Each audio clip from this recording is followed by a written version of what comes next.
আমি বলতে চাই, যারা বাংলাদেশের থেকে ভারতের দালালি করবে তারাও কিন্তু সেই খাবার থেকে বাঁচতে পারবে না, রক্ষা পাবে না। দালালদের জায়গা বাংলাদেশে কেউ দিবে না।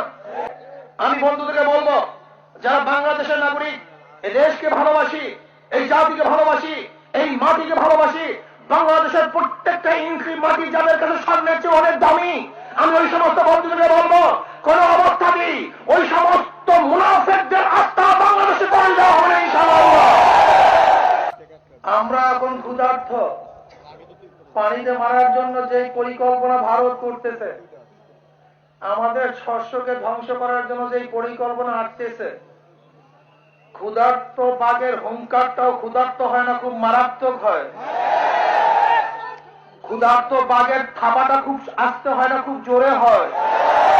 ক্ষুধার্ত অবস্থা যদি ভারতকে আমরা থাবা মারি, সেই থাবার হবে খুব মারাত্মক।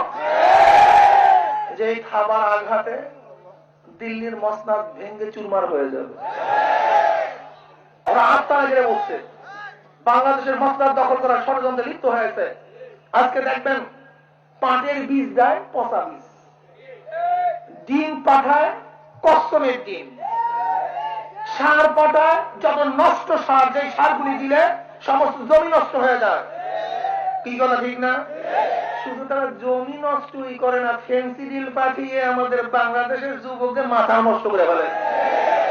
ফেন্সিডিল, হিরোইন, মরফিন, গাঁজা, যত মাদক দ্রব্য সব ভারতের বর্ডার থেকে আসতেছে। কথা সত্য না মিথ্যা?